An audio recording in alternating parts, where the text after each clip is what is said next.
One, go. Good day, everybody. Good day, everybody. For this lesson, we will going to talk about the materials in cultural awareness from the lesson 17 of the unit 3 of this IM.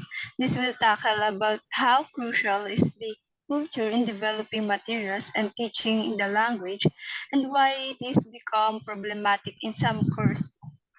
In our introduction, next. One consequences of the communicative turn taken by ELT since the late 1970s has been the marginalization and at times the complete exclusion of culturally specific content in publishing teaching materials. English is seen as a lingua franca or as a family of world Englishes. This means that the communicative turn that ELT experienced in the late 1970s is the cause of marginalization, a marginalization that denied the cultural diversity of the people in the production of the textbook. The shift on the knowledge to EFL teaching, driven by needs analysis and predictable performance objectives, has coincided with a developing awareness of the growing role of English as an international language. Cunningsworth stated in his case against the culture-specific coursebook that the book only relevant for those who understand it. Thus, learning was only spent in the language rather than the structuring of the social world. It is also said that the marketing imperative of publishing company who thinks the society needs more global competencies in the English language continuously complicates the relationship of culture to language and teaching. To develop cultural awareness, it should be addressed more truly the kind of culture adjustment that underlies the experience of learning a foreign language. Materials needs to provide more than a token acknowledgement of cultural identity. One powerful means of raising this kind of awareness in learners is through literary text. So, in the pedagogy, the content of the course book should be in addressing of the language and the cultural of the learnings. That's all. Thank you very much.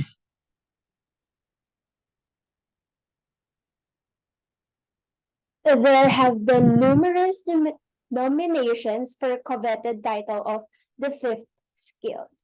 So this is ranging from ICT literary to self-directed learning. But it may be argued that all of this are all add-ons for the four basic language skills, which are the speaking, writing, reading, and listening. From what Gramsci have said in the year 1993, he claims that an altogether higher status for culture. He stated here that the culture in language learning is not an expandable fifth skill tacked on, so to speak, to the teaching of speaking, listening, reading, and writing. It is always in the background right from the day one, ready to unsettle the good language learners when they expect it at least, making evident the limitations of their hard-won communicative competence, challenging their ability to make sense of world around them. So here, we will tackle about all the differences or distinctness of language and culture. One of this is the underlying implication is that language and culture are inextricably intertwined. In fact, you can understand a culture without first learning a language. Here is an interpretation that compares next thought that compares treat language to teach language. To treat language in the manner of most mainstream language courses as a value-free code is likely to deprive learners of key dimensions of meaning and to fail to equip them with necessary resources to recognize and respond appropriately to the cultural subtext of language and use. Even when neither partner in a spoken or written interaction is a native speaker. In a native speaker, the language they are using and the result of social and historical circumstances which give it resonance and meaning. So here, to teach a language that is imbued with cultural nuances as though it were purely a means of instrumental and transaction is to ignore the shared frame of reference that makes language fully meaningful. So here it's stated that according to Edward Safir in the year 1929, he says here that no two languages are ever so similar that they represent the same social reality. In fact, the worlds in which different societies live are distinct, not merely the same with different label attached. Therefore, to speak is to assume a culture, and to know a culture is like knowing a language. In this case, cultural awareness becomes not the fifth, but the first skill, informing every step of the language learning process right from day one. Next, here we have the education background. I have included here three backgrounds that is displayed in the module as well. Here first is the resistance to dominant monolithic European version of culture was suggested by association with civilization in Germany when Johann Gottfried Herder in the year 1791 insisted on the need to consider cultures rather than culture in a singular form. This alternative pluralistic strain of thinking about culture has been developed laterally by sociologists identifying subcultures by social psychologists investigating the behavior of people functioning in a small group, so-called small cultures. But we'll talk about that later. There is a great deal of incidental cultural information available in course materials, but it is on the whole an arbitrary selection. And crucially, it remains just information. Learners are not required to respond to it in terms of their experience or integrate it into a new structure or of thoughts and feelings. The subculture of the language learners and the small culture of the classroom tend not to be addressed. And here is the example of Kurtz in the year 1973. Since the late 19th century, social anthropology has been responsible for a much broader definition of culture, as he stated here, as a whole way of life, embracing all the behaviors, symbols, beliefs, and value system of society. And it is this expanded definition that informs much current thinking about the role of culture in English language teaching. Note that the majority of course books are designed to function in a diverse, a market as possible, and material design is rarely capable of encompassing the learner's cultural identity as part of their learning process. At most, learners may be called upon to comment on superficial differences at level of observable behaviors.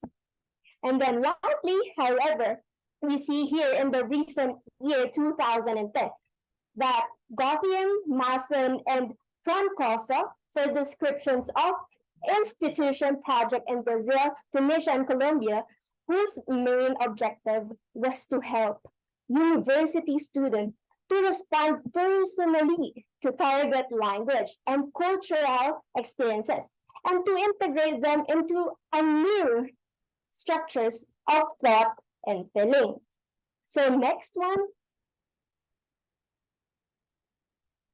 one here is the comparison of what is this language acquisition and this language learning. Well, in fact, the experience of learning another language is more than simply the acquisition of an alternative means of expression.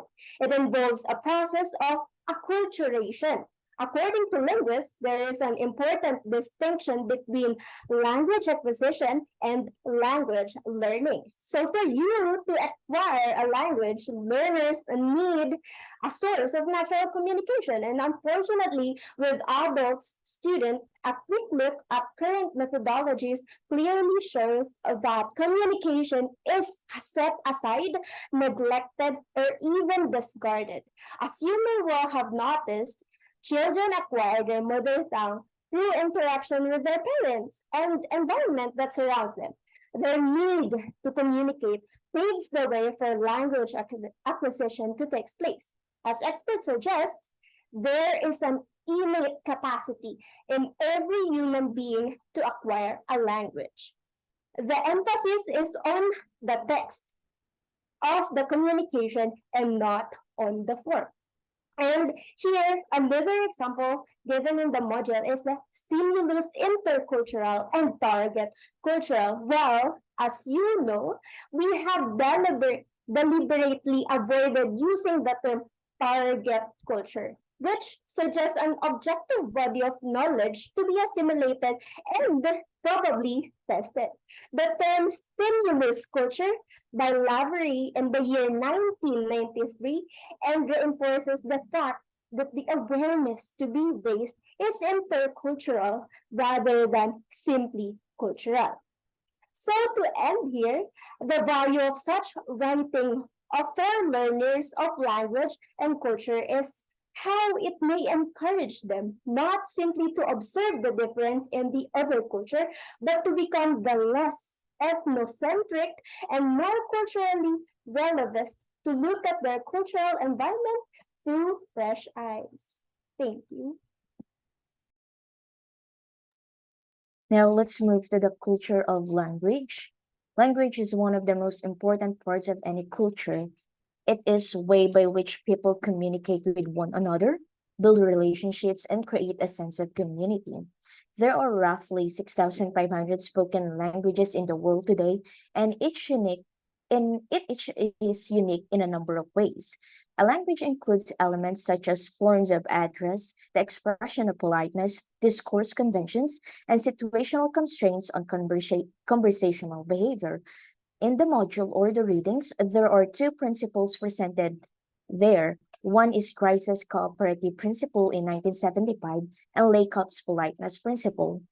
However, these two made remarkably little impression on EFL materials, and it is because of lack of awareness, such as contextual and pragmatic constraints, that is often responsible for pragmatic failure.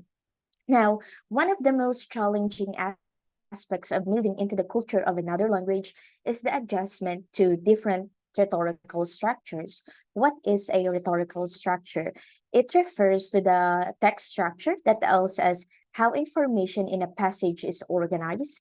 As a reader or as an able student, understanding how a text is developed and organized helps us to comprehend the language and also helps us to convey our thoughts in language easily.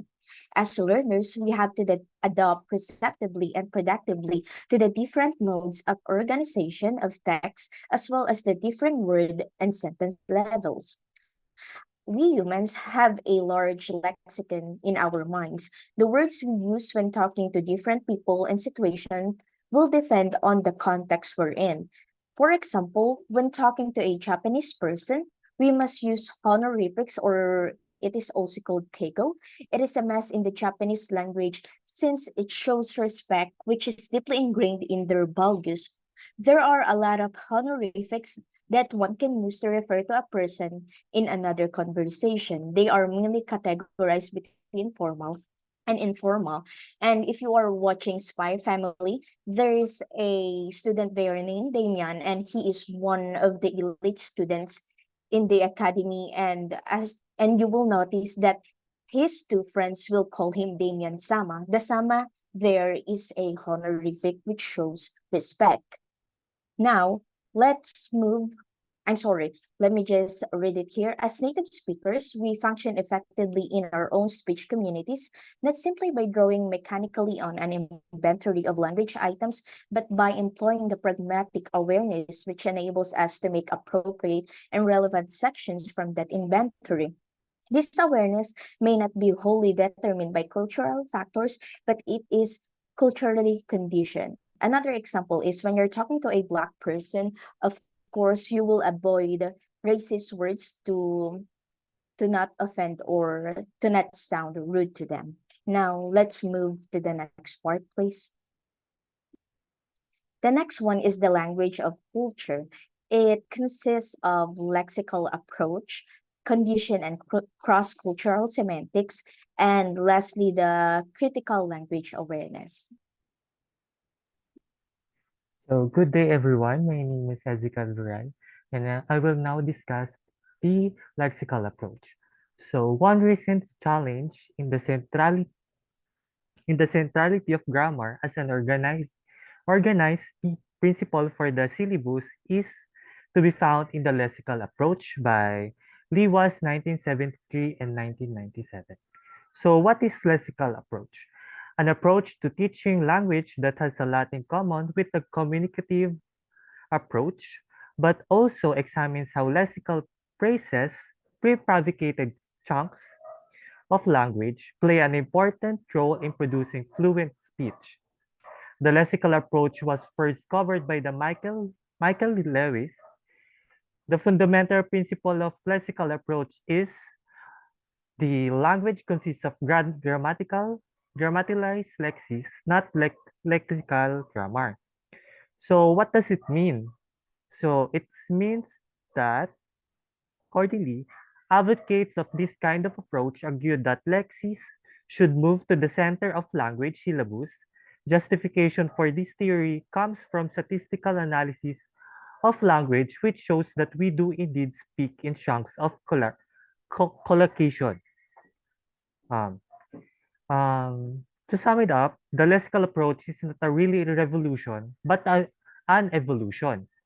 As it tries to develop principles known by communicative language teachers, the aim of ELT is still the teaching of communicative abilities by focusing on successful language rather than accurate language.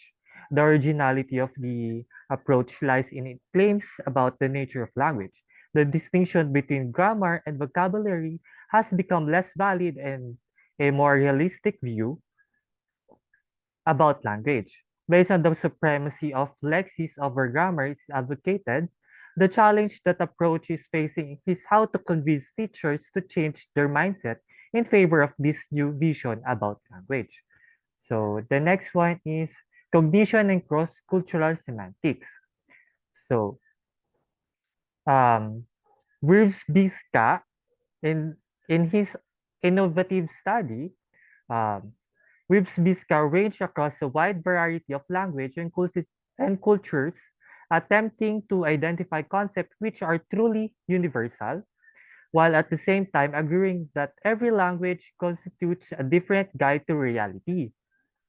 Um, the lexicon of different language, she showed to indeed suggest different conceptual universe. Not everything that can be said in one language can be said in another. And this is not just a matter of center things being easier to say in one language than in another. In the development of her argument, Wibska focuses on the words for emotion, moral concept, names, and titles. On a smaller scale, this rigorously inductive approach might have a particular appeal to learners who are in any case constantly engaged in just this kind of exploration of meaning, albeit in a relatively unstructured fashion. The increased ability of affordable condensing software should also make, if possible, before for the course book treatment of this kind of activity to be open-ended and supplemented by providing learners with the tools to pursue their own further exploration.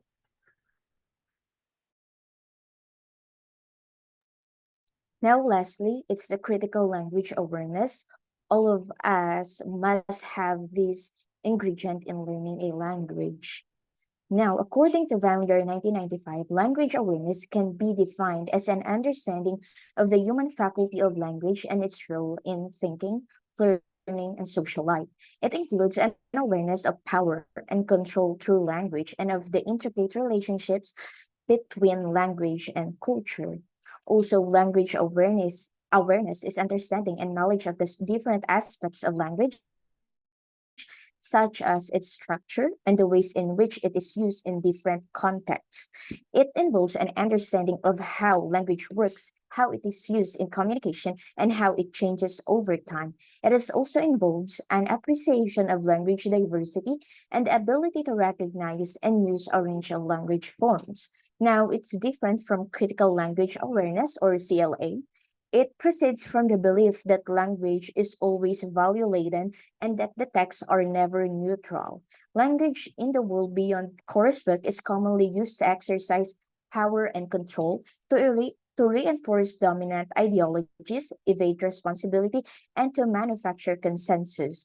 For example, here it says here that the language can be exercised to power, and it is shown by powerful dictators in the history like Hitler and Stalin. They had the power to use language to manipulate people and create dominance in their countries. That's why it's important to raise critical awareness when using a language so that you will not be fooled and be a slave to different ideologies.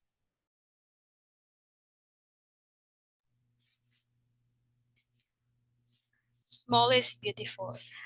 Small is beautiful is more of like inspiration, positive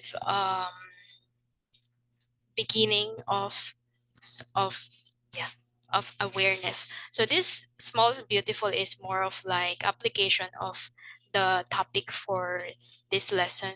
It's more on how we will use those lesson in real life situation or more on material or module. So here, in recently, a number of country or region specific joint publishing companies have emerged with the goal of teaching intercultural awareness alongside foreign languages. So this region or country started with the British Council.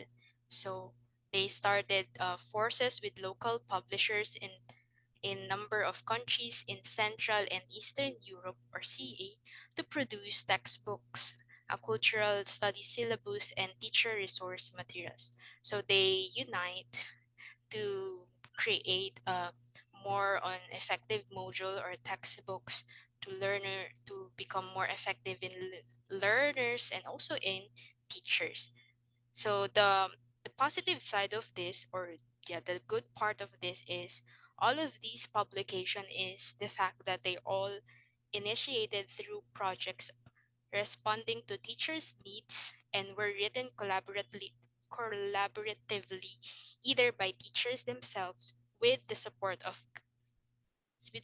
and guidance from other consultants, and in one case by other consultants with guidance from teachers. So here of course they need to have consultant teachers to each other to make more effective resource materials, teachers resource materials or cultural materials textbooks. Next. But also this small is beautiful campaign or like more positive effect is more on the tension between economic large scale publishing and the real need of small scale markets has resolved through an independent British publisher who commissioned a multi-level language and culture course book series designed for CE. So this part yeah, normally we our modules or textbooks is come from government or department of education more on general topics that does not affect much on students or teachers. So with the help of, well, that's large scale, but the small scale or like more local industry, local publishing industry, more on um relatable topics, more on, you know, art topics, culture, region. So that's why a lot of people they like, or a lot of teachers or evaluator creators, they more support smart scale markets for they create more local or relatable topics.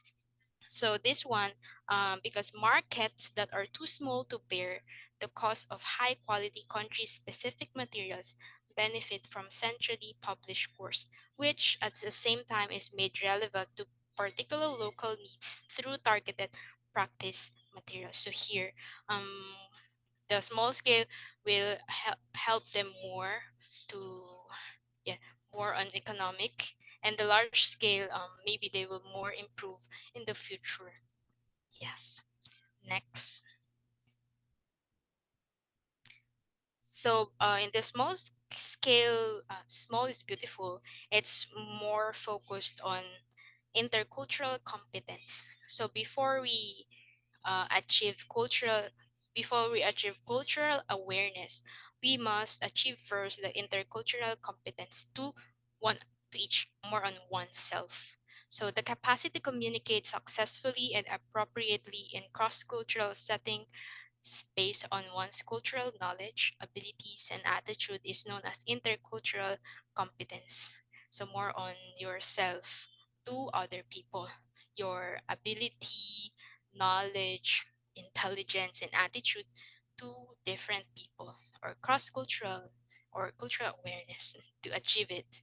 And the main objective of intercultural competence is to impart knowledge and to develop particular inquisitiveness, open-mindedness, and diplomatic skills. As what ethical say, it's more on open-minded, as if oneself or a person achieve intercultural competence, he or she should have open-mindedness, diplomatic skills, inquisitiveness, curiosity to other people, wider knowledge, deeper readings, or knowing a lot of stuff, more on skills and knowledge. Yes. Next. So under intercultural competence, we have, there are one, two, three, four, five, six approach and different approach to achieve intercultural competence. But this one is more on classroom setting, or in the classroom with your teachers or with your classmates. So first one is topic text driven approach. Topic text driven approach was he made by Gotem in 2010.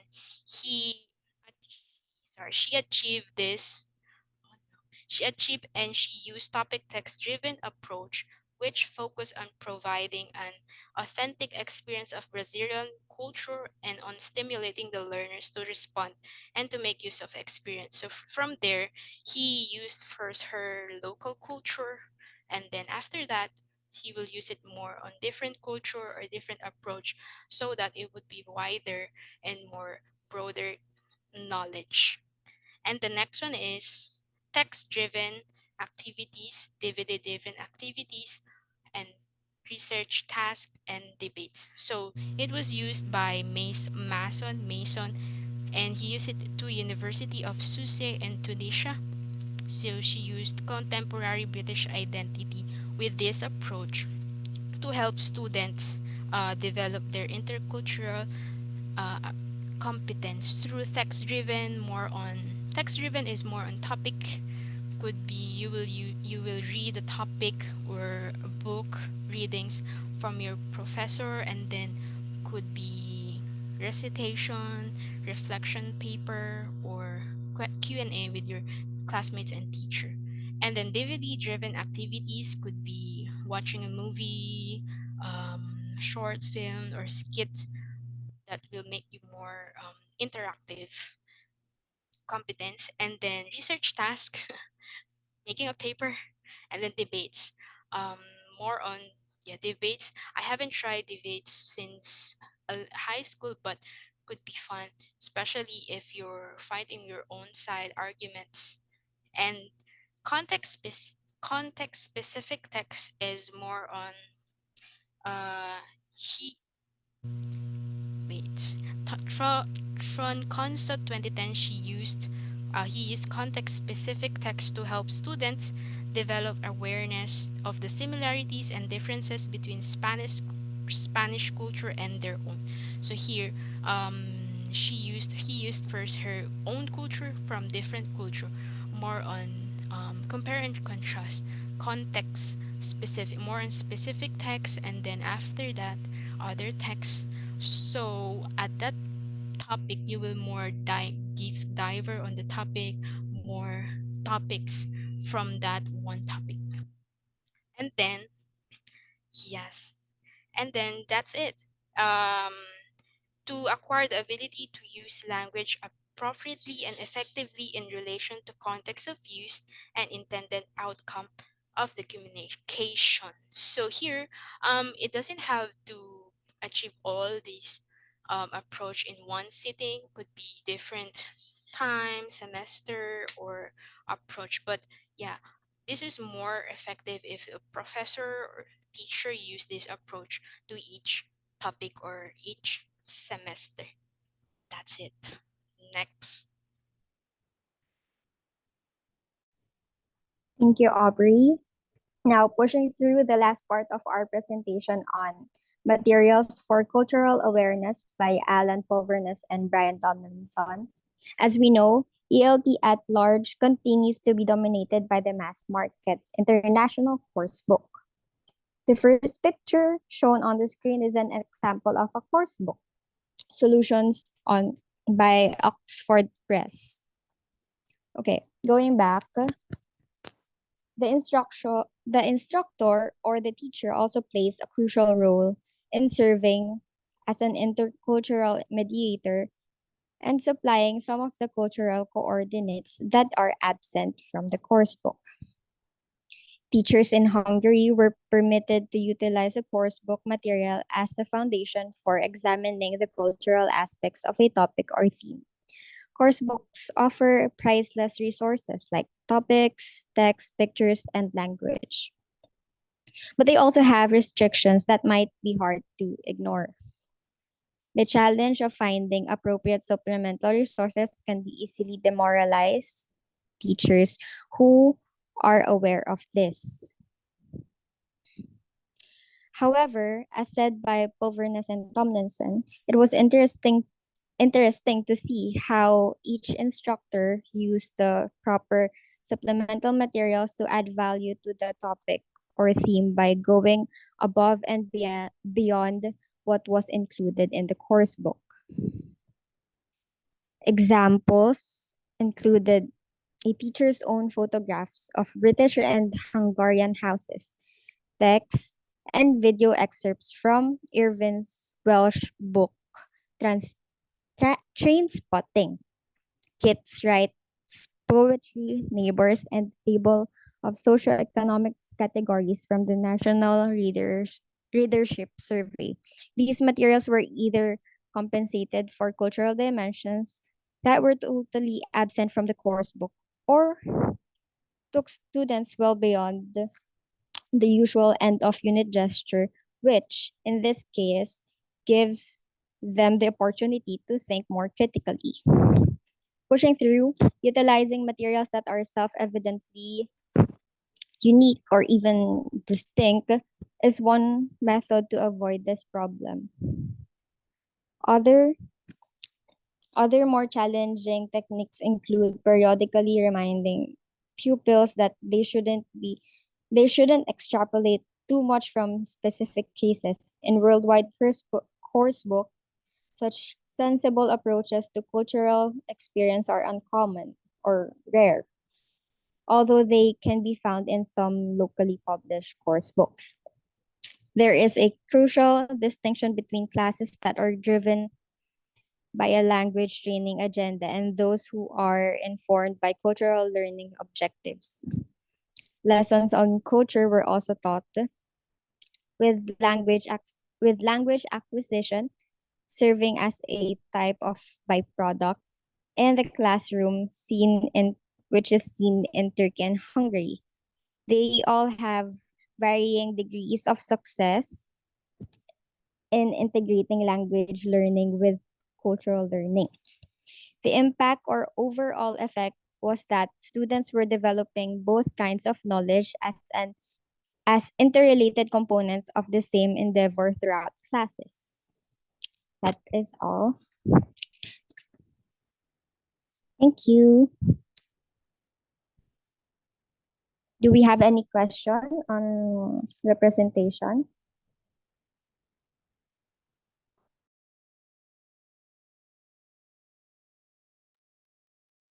Also, here are the checkmark activities that you guys can do. And we will make a Google Drive link where you can pass all of your assignments or answers. Please use a font Times Roman with 12 font size and PDF form. And please also name your file, surname first, name. That's all.